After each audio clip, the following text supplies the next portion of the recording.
akan ada sosok laki-laki yang ditangkap karena kepemilikan narkoba dan laki-laki ini masih muda.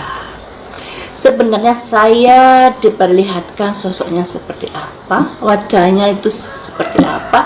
Namun di sini saya nggak bisa mengungkapkan karena itu bisa pencemaran nama baik.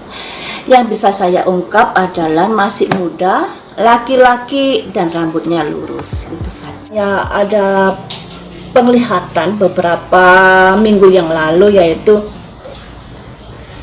ada yang meninggal, kemungkinan para tokoh ya, tokoh yang dari Jawa.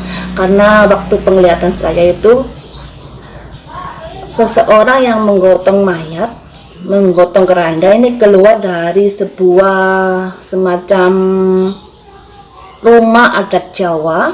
Kemudian yang menggotong ini juga pakaian adat Jawa, pakai jarik, pakai baju, pakai ikat kepala kayak belangkon seperti itu. Jadi saya mengartikan kalau yang meninggal ini orang Jawa, mempunyai nama besar buat negara Indonesia. Halo pemirsa, berjumpa kembali di channel saya, Tingling Mas. Kalau di awal-awal video tadi kalian sudah menyaksikan prediksi saya, penglihatan saya tentang seseorang cowok masih muda, rambutnya lurus, tertangkap karena kasus narkoba. Ternyata itu untuk Roy Kiyoshi. Kemudian tentang penglihatan ada tokoh dari Jawa yang meninggal, ternyata itu untuk Didi Kempot. Kemudian di sini selanjutnya akan saya bahas tentang apakah seorang indigo, apakah seorang paranormal bisa memprediksi atau meramal nasibnya sendiri. Jawabnya bisa. Kalau kita meramal diri sendiri itu mempunyai kesulitan yang sangat tinggi, dikarenakan kita harus betul-betul fokus, dan fokus untuk diri sendiri itu nggak mudah, nggak seperti kalau kita meramal pada orang lain. Dikarenakan kalau meramal diri sendiri ada keterkaitan ya antara tujuan meramal dengan diri kita sendiri, jadi agak-agak tingkat tinggi kesulitannya. Kalian juga harus tahu kalau meramal itu, memprediksi, menerawang itu butuh konsentrasi yang tinggi. Dan biasanya kalau pelambang itu, gambaran itu datang dengan sendirinya tanpa kita meminta, itu kebenarannya 80% mendekati benar.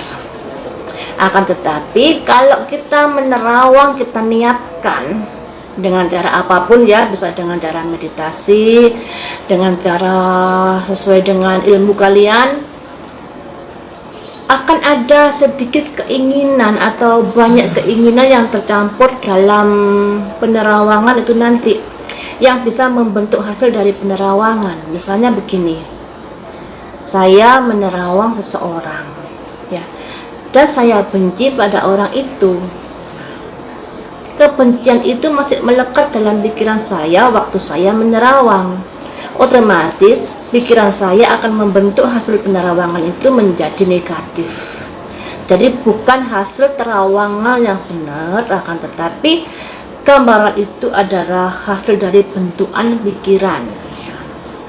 Seperti itulah, jadi hasilnya nanti bisa salah. Demikian juga kalau kita meramal diri sendiri, harus bisa melepaskan keinginan. Misalnya begini, saya meditasi ingin menerawang bagaimanakah hidup saya ke depannya, apakah bagus, apakah jelek. Otomatis dalam diri saya akan lebih dominan ke bagus, harapan ke bagus, dan harapan itu bisa membentuk pikiran kita, kemudian mempengaruhi dari hasil terawangan, hasil prediksi, sehingga hasilnya nanti menjadi bagus. Padahal mungkin sebaliknya. Jadi kesulitannya kalau kita menerawang diri sendiri atau menerawang keluarga kita, kesulitannya di situ. Adanya kemelekatan keinginan yang masih terbawa saat menerawang. Adanya keinginan yang masih melekat saat kita menerawang, dan itu membuat akan kurang tembusnya penerawangan itu. Jadi kesulitannya seperti itu. Penglihatan itu yang bagus kalau hadir dengan sendirinya, tanpa harus diniatkan, tanpa harus berritual dan lain sebagainya. Misalnya saya berpikir tentang corona, tiba-tiba muncul sebuah perlambang. Saya nggak ada niat, cuma saya berpikir nanti corona ini selesainya kapan, kemudian muncul berlambang, muncul gambaran, itu mendekati kebenaran. Tapi kalau kita niatkan, saya ingin melihat apakah corona nanti berakhir bulan apa, ada keinginan di situ, dan keinginan itu akan bisa mempengaruhi hasil dari penerawangan ya. Karena keinginan itu, inginnya kita kan cepat-cepat berhenti corona itu, dan keinginan itu akan mempengaruhi proses pembentukan hasil terawangan itu yang sesuai dengan pola pikir kita. Jadi kesulitannya di situ ya. Makanya banyak orang bisa menerawang, tapi hanya ada beberapa yang bisa tembus, karena yaitu tadi dipengaruhi pola pikirnya. Dan menerawang ini buka tutup guys. Jadi nggak semua orang yang sudah jago menerawang kemudian bisa menerawang setiap hari, nggak begitu. Orang bisa menerawang jika kondisi tubuhnya sehat, jasmani dan rohani. Jadi nggak ada kepikiran, nggak ada tertekan, nggak ada emosi. Jadi pikirannya tuh lempeng-lempeng saja, nyaman, rileks. Baru seseorang itu bisa meramal. Jadi seseorang indigo, seseorang paranormal bisa menerawang, bisa melihat, bisa memprediksi jika kondisinya lahir batin dalam kondisi rileks ya, baik raga maupun pikiran dalam kondisi rileks, lempeng-lempeng saja. Kalau dalam kondisi tertekan tidak akan bisa menerawang. Kalaupun bisa, hasilnya mungkin tidak tembus, mungkin salah hasilnya. Namanya juga manusia, ada kebenaran juga ada kesalahan.